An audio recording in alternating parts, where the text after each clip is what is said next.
Welcome to the Credit Clubhouse, where we take a weekly dive into the world of credit markets, alternative finance, and everything in between.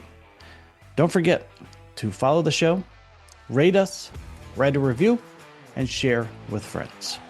We're always open to guest or show ideas, so please feel free to reach out anytime. Just todd.anderson@dealcatalyst.io. I encourage you to check out the remainder of Deal Catalyst's 2026 calendar, including ABF 2026, Fund Finance West moving to Vegas for the first time, and GPLP Secondaries, which is a new addition to the schedule. Listeners can get up to 10% off any ticket to any conference by using the promo code CREDIT at checkout. And now, on to our next episode. This episode is brought to you by CARDO AI, the operating system for asset-based finance and private credit. These markets still run on spreadsheets and siloed systems. CARDO AI brings everything into one system. The data, the structuring, the borrowing bases and waterfalls, the cash flow modeling and simulations, and the investor reporting. That's front office to back office, all in one place. Today, more than 700 facilities and $150 billion run on CARDO AI. The world's most sophisticated investors and lenders use CARDO AI, equipping their teams with a level of control and intelligence that legacy tools simply cannot match. See it for yourself. Talk to the experts at cardoai.com.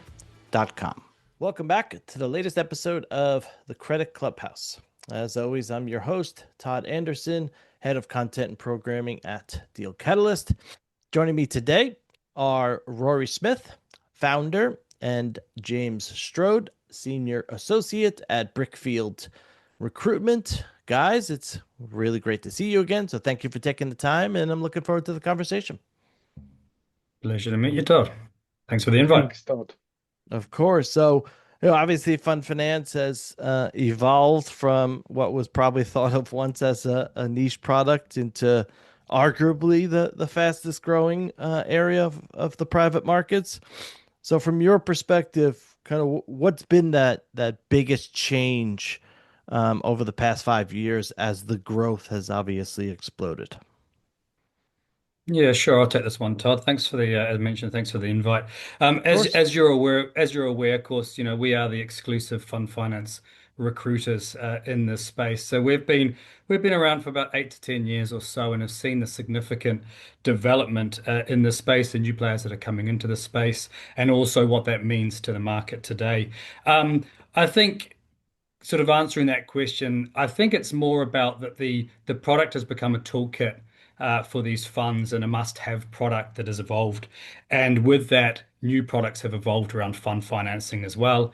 And of course, we're at a very interesting intersection with that. Now, from our perspective, we service the global fund finance market, and we service the whole ecosystem within that market. So we're seeing it from a funds perspective and demand from that perspective. We're seeing it from a legal perspective and the servicing and new clients that they're taking on, the lenders coming into the space, the alternative lenders as well, non-bank lenders, and then you've got the advisories which have been popping up as well, and then and the list goes on. So I think simply the reason for the demand and growth has just been that the product has become a must-have product, and it's becoming more mainstream and more well known, and just people want to get a piece of the pie. So you've got funds jumping in that need it now. You've got law firms that want a piece of the pie. You've got lenders that want to, help with that as well. So it's just simply a product that's growing, that's useful, and now being part of the toolkit as mentioned. This episode is brought to you by CARDO AI, the operating system for asset-based finance and private credit. These markets still run on spreadsheets and siloed systems. CARDO AI brings everything into one system. The data, the structuring, the borrowing bases and waterfalls, the cash flow modeling and simulations, and the investor reporting. That's front office to back office, all in one place. Today, more than 700 facilities and $150 billion run on CARDO AI. The world's most sophisticated investors and lenders use CARDO AI, equipping their teams with a level of control and intelligence that legacy tools simply cannot match. See it for yourself. Talk to the experts at cardoai.com. The amount of folks that you guys talk with, both at the firms of the different types that you've referenced, obviously, and then obviously candidates, for some of these positions in the space, where would you say kind of the mood is? And part of the reason I ask it is, private markets itself has had a bit of an up and down year. Obviously, there was, news items around redemptions and everything. And so just kind of curious where the fund finance mood is as of today. James, I'll let you take that one if you like. Thanks. Todd, I would say it's super positive fund finance at the moment in terms of the messaging, the deal flow that lenders are seeing and so forth. There's real optimism in the market. And yes, obviously, just like every other private market, there are those headwinds, right, from a macroeconomic level. But at the moment, conversations that we're having seem really positive and seem as though those headwinds aren't holding us and the industry back at the moment. What I would say from a recruitment perspective in terms of the mood, again, it's robust, it's positive. Demand is outweighing supply of fund finance talent at the minute. And that's creating real competition across those platforms for the best talent, for the best amount of work that can be produced and results that can be driven. So, all in all, this first half of the year has been really positive, and imagine that continues through to the end of this year as well.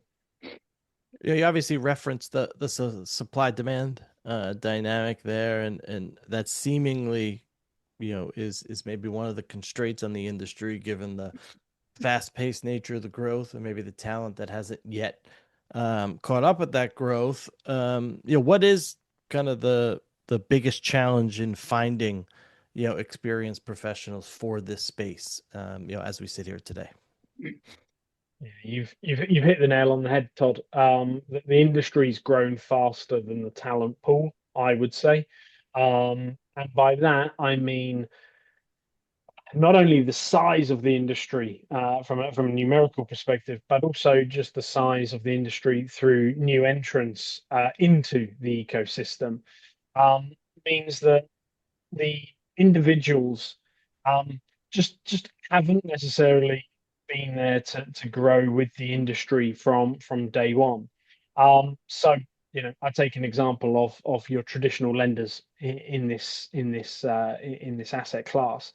They are hiring from that same limited group that's always been there. Where we've got sort of more positive or progressive candidates are definitely with the newer entrants and the more sophisticated products. So whether that's on the alternative space, whether that's with funds directly, it's all about the talent coming there, servicing the needs. And ultimately, yeah, there are a few pain points that I'm sure we'll dive into further on in this conversation. But in short, there's a lot of competing verticals within this industry, lenders, funds. How do you have all that talent, and how do you take and how do you replace that talent? So, I mean, it's really interesting as far as the growth goes, and that issue around where do we get the talent from. Rory, anything to add? No, I think you've hit the nail on the head. I mean, realistically, what's happened over the last 3 years is you have had new entrances come into this ecosystem from all different angles, like as mentioned, advisory lenders, non-bank lenders. They are all similar skill set. And so now instead of back in the day, it was lenders competing with lenders for the same talent. Now you have funds, lenders, advisory, and everything around that. I mean, technology companies also are taking on um, lenders that have sales product knowledge and bringing them in as well. So it's simply the demand has grown, the pool has stayed the same. And also in addition to that, you've got as James alluded to as well, more sophisticated products that are coming out to the market from these new lenders or traditional lenders that have upscaled. But 80% of the market, I'm throwing that out there, is still subline. So you've also got Yeah. a skill set gap and to fill those new products that are becoming in demand. So you're yeah, you're sort of you got a small pool, but you're really just shopping around at the top of that pool of talent as well. Now, of course, that's where we come into play to help navigate that. And of course, it's also about your knowledge in the market, how long you've been here, how big is your network and your pool. These new entrances, they're coming into it blind. They don't know reputation, they don't know what these individuals do, so on and so forth. So, I mean, their pool is very small. Where is the, to kind of, I guess double down on this point, where is the larger pool that people maybe can tap into? Is it other areas of finance, maybe the private credit or structured credit markets where maybe you thought, all right, traditionally I'll stay in those areas.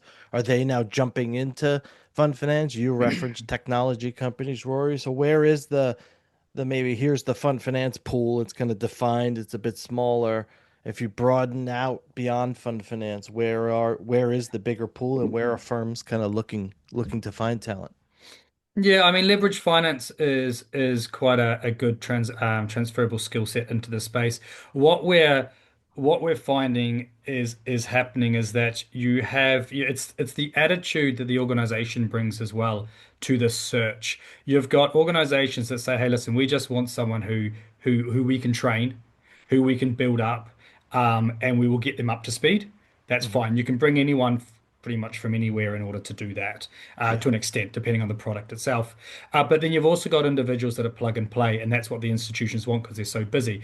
That's really where we play. That's our market. We play in Yeah. the plug and play. We work in that pool where we deliver individuals that have fund finance experience. Now, you can always go get someone from anywhere else, but then you've got to do that upskilling and so on and so forth. So there is a wider pool, but it depends on how much time and resources do you want to spend to get them up to speed when realistically, if you target the right pool, you're already, you're starting off from day one, and so-called taking advantage of that hire. Can I also just jump Yeah. in there, guys, and just from a legal perspective, just add my 2 cents into, I guess, challenges that firms are facing, but also sort of where the demand is.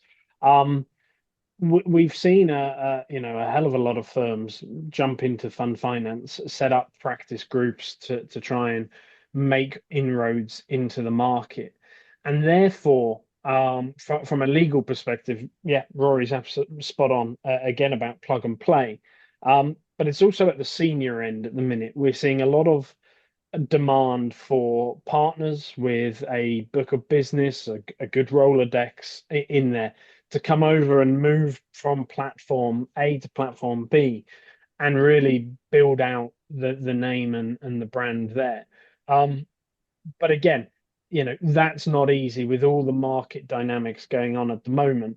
Um, but legal are definitely making a push for it, and I'm sure you guys have seen a lot of the moves in the industry, sort of in this first half of 2026. So it is absolutely being done. Just a quick question on that. Like you see these either groups moving or individuals moving law firm to law firm, or does that disrupt the industry? Is that healthy?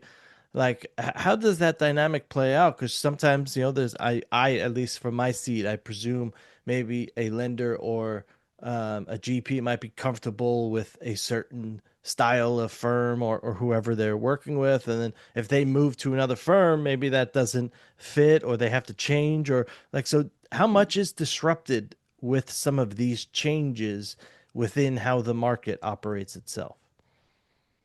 Yes, I mean, it's a disruption. You move from one law firm to another law firm, you've got to move your clients over with it. I mean, the client himself, I'm sure, would rather you stay where you're at because it's just a lot simpler and they know business as it runs. But that's where it comes down to the value of that move in itself. And that's where a lot of US law firms are really playing on this, is it's about the portability, right? Sure, everyone knows, every lawyer knows it's a hassle to move across, but there is an upside for the team that they're moving across, from that team dynamic, or the platform pricing, whatever that could be, that could offer more for their clients. So it's a bit of a two-way street. Sometimes there is that advantage for the team itself or for the client. There are going to be clients that are going to stay put, because they're more deeper ingrained into that law firm that they're leaving from and use it for other services. But that's when it comes down to those relationships. And fund finance, as we know, is a growing market. There's been a certain few people that have been in the top for a long time, who have held a lot of those strong relationships. So, and it is a very relationship-based business, right? Very Yeah. much so. So, for those individuals that have been able to grow great practices, likely those do move over with them over time. But again, it's over time and it's about timing in this market as well, because, you know, one week this person or that firm might not be of interest, but then 6 months later down the line, circumstances have changed. So it's about being time and being engaged, and that's what we do. We're just constantly engaged with the market. So yeah, it's it's not ideal for the client, but sometimes there's benefits too. Have the hiring standards evolved as the market has evolved, the last few years, and kind of what might separate a firm that's, been really good at attracting top talent from maybe those that aren't as good? Like, is there any particular characteristics there? Um, have the standards changed? I wouldn't say the standards have changed, no. I would say because ultimately, it really comes down to culture, I think is Okay. where we're at the moment. Does this individual that we're looking to hire, would they fit within our culture? Are they quick learners? Are they nice to work with, right? Because ultimately the fund finance industry doesn't have a row of people standing outside waiting for that role. There's just they don't they the hiring manager can't be too picky in wanting to get exactly what they're looking for, because there's always going to be hurdles. Either the hiring manager's compensation isn't up to scratch of whatever they're looking for, or the firm's brand or the balance sheet that they're looking to lend out, from a lending perspective, isn't right. The market and tier where they sit within the market. So there's so many different factors in play, and because the market's somewhat small, there's a certain number of people that hold a lot of the so-called, I wouldn't use the word power, but the skill set within the space, and they're in high demand, which ultimately means they're priced out. So no, hiring standards haven't changed. People have to be creative, they have to adapt, and they have to realize what the market is like.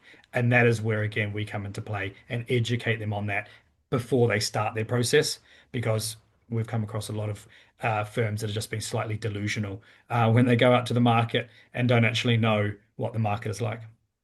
Yeah, I would say just building on that, and Rory and I have released recently as well, actually, around the expectation gap. I would say that has evolved over the last few years. As Rory's alluded to, I don't want to go over the same points again, but it's very much, where do you sit in a vastly growing industry? Are you at the top tier? Are you middle market? Where are you? And how does that play with what you require?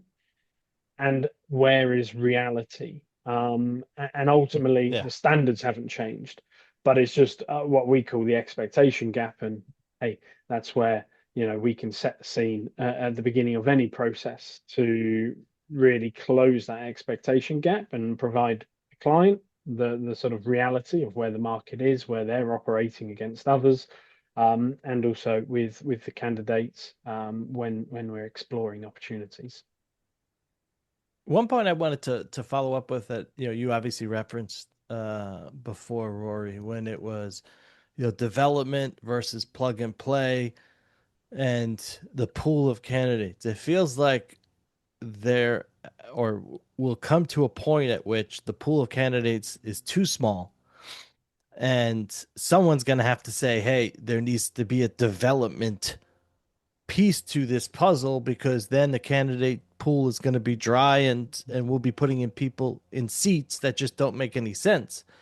As this market continues to grow, I mean, are there firms that are like, hey, we need to start the development thing now, or is the competitive juices too much where they can't take on that? Like, how do you see that dynamic continuing to play out? Because I see it as the pool of candidates might end up being too small for where the market's going if someone doesn't start training some of these folks on some of these products. Yeah, I think law firms are the first to see this, or at least make steps into this. I mean, you've got firms that have wider and larger platforms around fund finance, so it means they've got more support from senior associates or so on and so forth to train. And so the partner's somewhat removed from that training aspect. Whereas if you've got a fund finance team of, let's say, 3 or 4 people, everyone's a little bit pulled onto client work. Whereas if you've got a larger team, they can slowly introduce and train. And we have been seeing that over the last few years.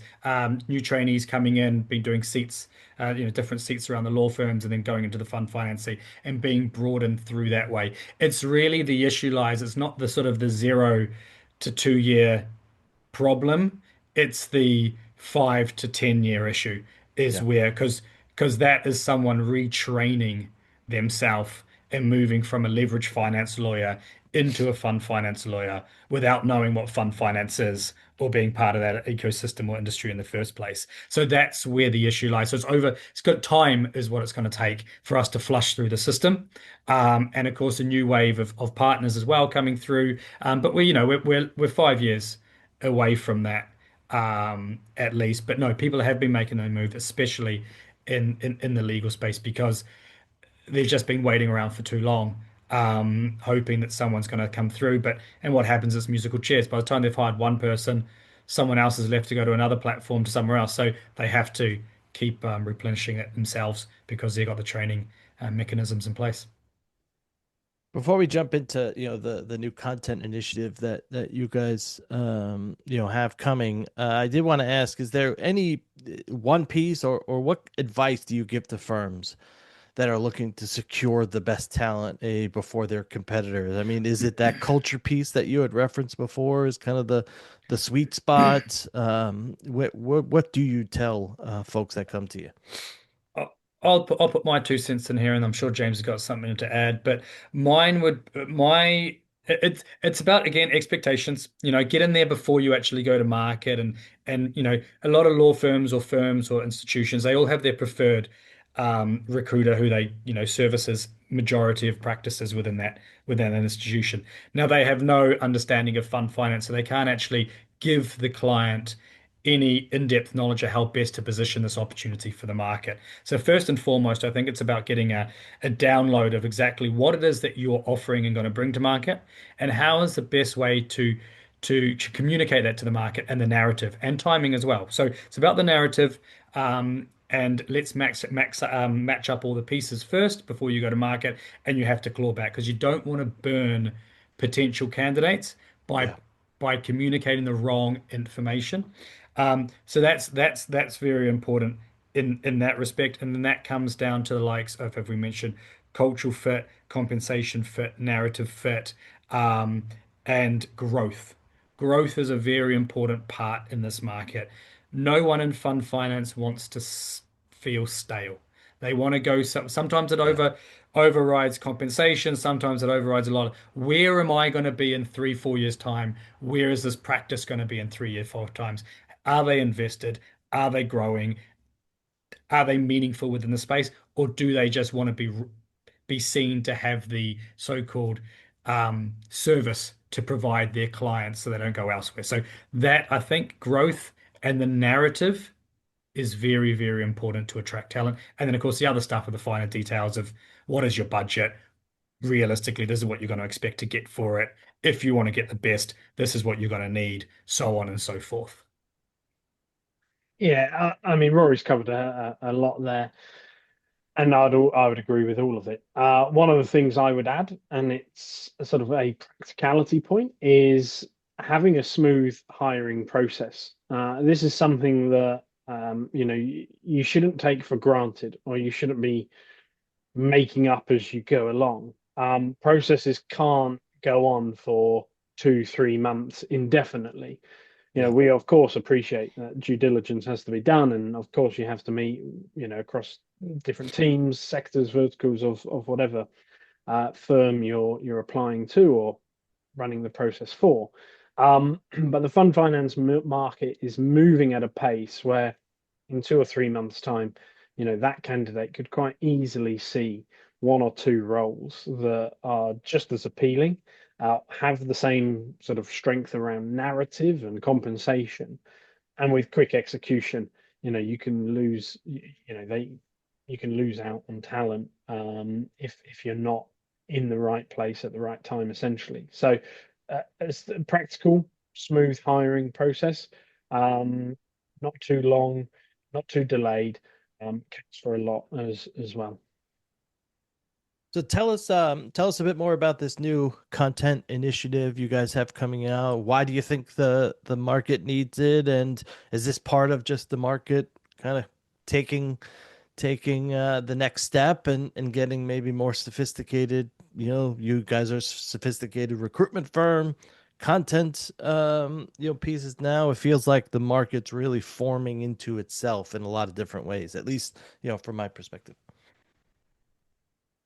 Yeah, Todd, I would say that the fund finance market or industry has matured beyond a lot of people's comprehensions or dreams 10, 15, 20 years ago. And there's not been a dedicated publication exclusively to fund finance and that whole ecosystem. Um, it's definitely the right time now for Brickfield to be launching Inside Fund Finance, the trade journal for the fund finance industry, where we're highlighting trends, innovation, where we're talking about the movement within the market, where we're taking a recap and a look back at the events that have gone past, and what events are coming into sort of the next 6 months of the calendar. Essentially, inside fund finance, we hope and expect to become a industry hub, somewhere where participants can come and focus, get what they need, build that knowledge, and keep moving the industry forward in a coherent, joined up manner. But continue the innovation, which has been a trend throughout the industry as a whole. I mean, do you think it helps build, a sense of community in the industry when you have a dedicated publication, trade journal? Because it feels like maybe Bloomberg covers something, or the FT, or something like that, but having a voice dedicated to it, does that help kind of build that camaraderie in some sense?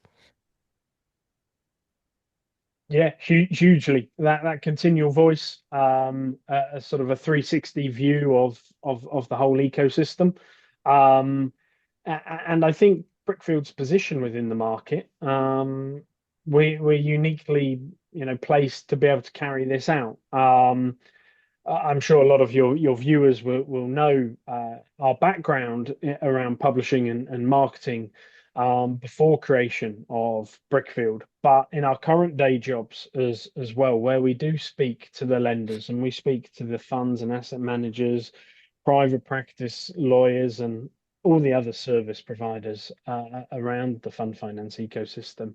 We understand their concerns or their thoughts around the market, developments, trends, what's going on. And we sort of play that central role within Inside Fund Finance to curate this content and bring this out. So absolutely, I think it will only continue to help build that sense of community, and as I mentioned in my previous answer as well, just that continuation of innovation and knowledge building throughout, from juniors right through to seniors. And just for people listening, when can we expect it? Is there a launch date, just so everyone can kind of keep a lookout on their emails, or take a look at your website? Well, what I'd say about that is we're hoping for the inaugural edition to be launched in November time, and fully expect that timeline to be met as well. You can hold me to that. You'll see a lot around social media once we do release it. It will be in print as well, so it will be distributed globally to the market as well. So I'm sure it will be landing on desks. I'm sure it will be picked up at conferences and digital as well. So for a few weeks at least, you won't be able to escape the hype.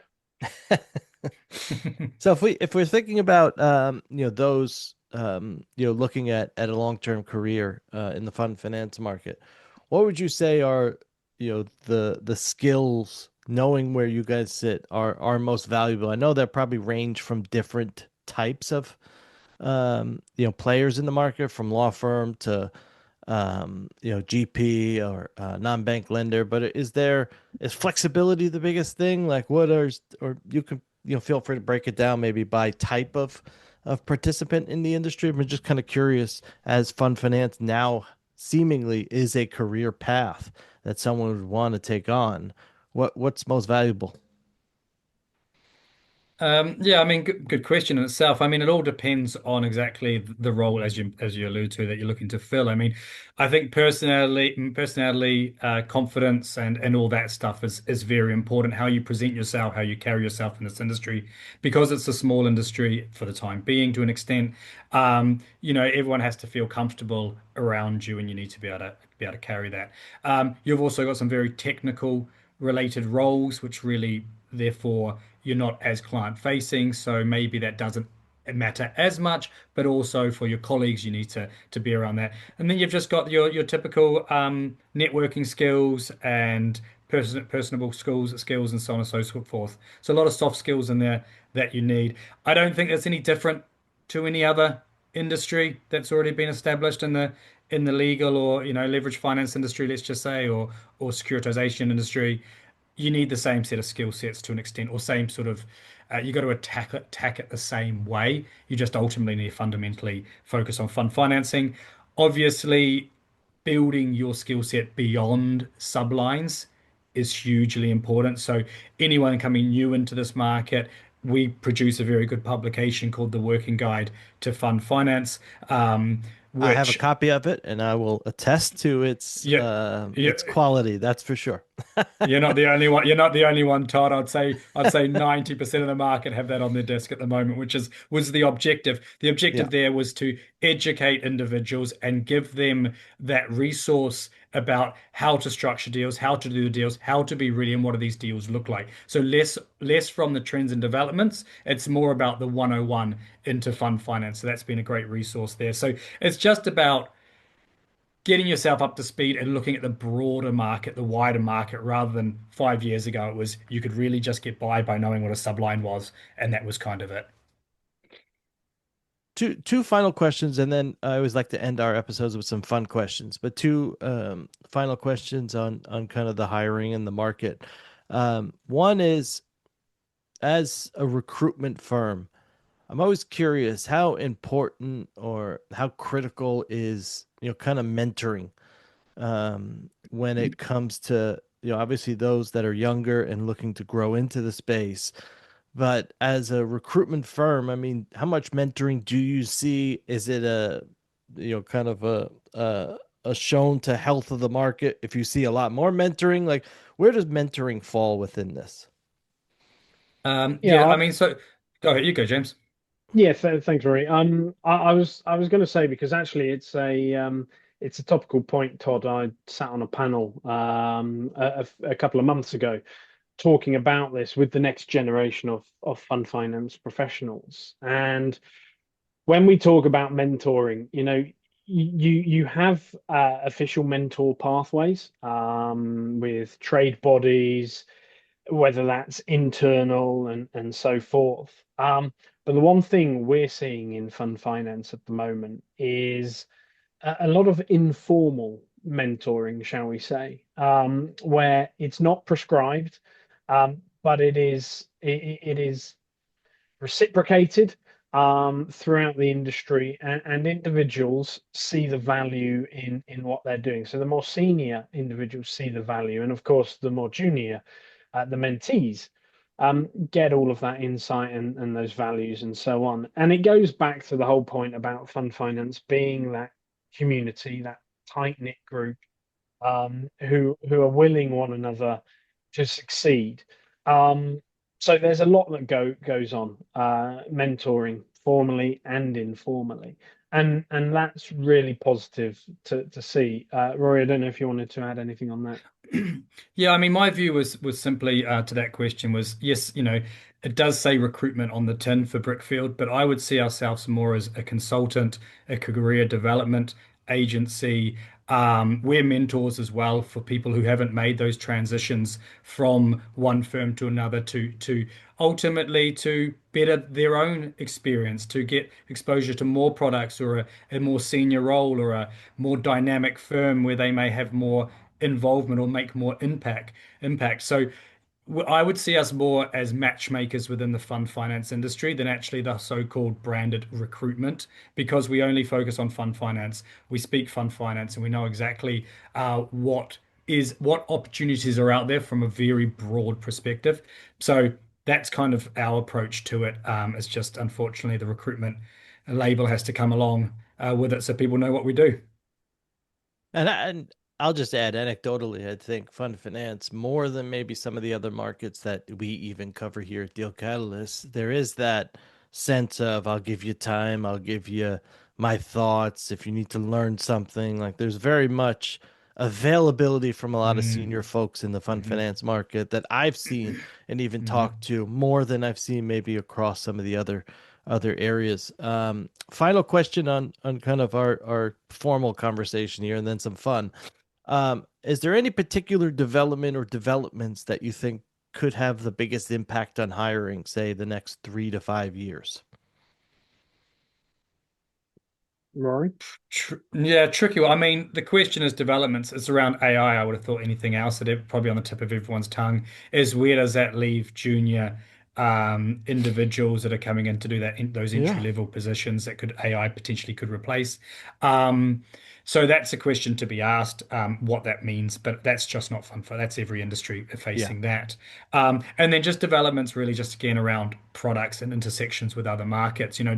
Does fund finance get swallowed up by leverage finance and securitization? It just becomes one thing. Is it the other thing around? Do we take parts of that market and call it and rebrand it as fund finance? So we're definitely in an intersection here to see what does fund finance mean in 5 years' time? What products are out there? And is Subline still the talk of the town or the major thing, or has NAV somehow really developed and taken on this new product in the space to replace that? Who knows? But I think AI, from my view, is that question. But that's kind of down to firms Yeah. deciding how they're going to be using that rather than us. We are here to support what the market needs when it comes to human resource talent, and only time will tell what that all means for everyone else. My I don't want to call it a prediction, but my thoughts on over the next 5 years and beyond, probably has to be around leadership or that growth pathway to the next leaders within fund finance. And will there be gaps? And if there are gaps, are there individuals ready to fill those gaps and assume those leadership positions? I think that's something that's going to be very interesting over the next few years. And as Rory's alluded to, you know, where Brickfield can really come into play as well is once those needs are identified, coming back to how we know the market, how we understand it, how we communicate to the market as well to be able to fill the roles that are required. So it was like to end every episode with a little fun. So I'll go Rory and then James on this first one. Favorite sports team? If you don't really watch sports, then hobby. Well, I'd say my favorite hobby's got to be at the moment probably surfing. Just getting out in the waves, anything out of nature, really. I'm very an outdoors person, originally from New Zealand, so yeah, anything to do with getting out, fresh air, nature. But surfing is the number one hobby at the moment. Very nice. And quite different to surfing. I'll go favorite sports team is 100% Luton Town Football Club, that you may or may not have seen in the 23-24 season, graced the Premier League, and then slip back down to our lowly mid-tier English game that we know and love. One surprising thing about yourself, and James, you can lead this one off. Oh well, without the irony of coming across as super English here is back in my youthful days. I used to play darts at quite a competitive level, and have been known to grace a few tournaments around the UK as well. So Interesting. if anybody fancies a game, whether that's in Vegas for the Deal Catalyst Fund Finance West, or in London, you know where to find me. What about you, Rory? I would say, even though with my short little legs, able to summit Mont Blanc in Kilimanjaro over my time. So I Wow. enjoy an adventure like that. But you probably wouldn't put me down for a mountaineering person at all. But any challenge I'll take on. One book you'd recommend reading, Rory, you first. The How to Guide to Fund Finance by the Brickfield. Absolutely. There you go. Back to front. That's Christmas presents already all wrapped up. James? Uh, yeah, well, I feel under pressure to say that too as well. But I won't. One book I've just finished reading is called A Red Rag to a Bull: How to Farm in an Urban Age. Hmm, I think it's a fantastic intersection that we're at the moment, as far as sort of humanity goes, is farming against everything we do at the minute and how we produce our food and so forth. So that was a great book. interesting. Most exciting part of your job? James, go ahead. I'm sure you've heard this answer a lot, so apologies, but I would say you never know what's going to be on your desk at that morning you wake up. The variety that we see come across Brickfield's inbox is tremendous, and we love to connect with people with their different experiences, different thought processes, requirements, and needs. So that excitement of opening up your laptop and seeing what's in your inbox and going, wow, this is a new challenge. Rory, what about you? I would say, and it's always, I think, always been this is actually making a difference in someone's life. You move someone who's stuck in a rut or is not liking what they're doing, or they just want to better themselves, or whatever that may be, and you present to them that opportunity that ticks all the boxes because you listen, and you advise, and you ask them to be patient, and you promise that you'll come back around and deliver what they're looking for. And then you make that phone call and you go, I know exactly what you're looking for. I found it. And it matches up. They both love it. The client and the candidate match up. And then you get that genuine response, that email, that phone call, that thank you note to say, thanks, you made a difference, you listened. And I think that means a lot. Agreed. That's a Mm. good answer. Both are actually good answers. I haven't heard, at least stylistically, those types of answers. So those were good. And then final question I always ask: one prediction for the next 12 months. Rory, you can lead us off. Oh, I don't, I'm not too sure. I mean, the market's just going to continue to grow, I assume. I mean, from a market point of view, I don't see us hitting anything as of yet. I can see what's down the line. I know what people are planning within the market for growth. So I continue a bit of the same as what we're seeing now. Um, but new players in the space, creating new opportunities for people. Yeah, James? Did you want a prediction from fund finance world, or It could be anything. People have done Super Bowl predictions and American football or World Cup predictions, but I mean they yeah, tend to be closer to the market. But whatever is good. It's a fun question. So it's a great question. Andy Burnham will probably still be Prime Minister in 12 months' time of the United Kingdom.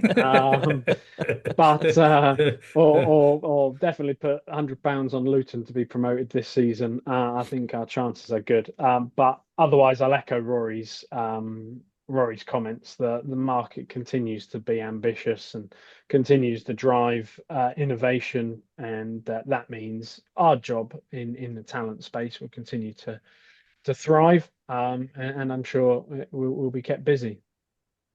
well, Rory, James, thank you very much for the time. Before we go, how can people find you if they want to connect with you? How can they do that? Absolutely. Very simply, website brickfieldrecruitment.com. Send us a message. We respond within 24 hours. We get back to you. And then also LinkedIn, Rory Smith, James Strode, LinkedIn. We're there, and we're around, so you'll find us. That's fine. It's not that hard in this space. And we will be doing a panel with them at Fund Finance West, so stay tuned for more true. details on that. So, James, Rory, thank you very much for your time. Really appreciate it, and thank you as always to the audience. See you next time. Thanks, Todd. Thank you, Todd. Thank you. Thank you for listening to the Credit Clubhouse podcast. Credit Clubhouse is brought to you by Deal Catalyst, the leading capital markets events and market intelligence company. For more information on Deal Catalyst events, surveys, and a whole lot more, please head to www.dealcatalyst.io. Thanks for listening. Until next time.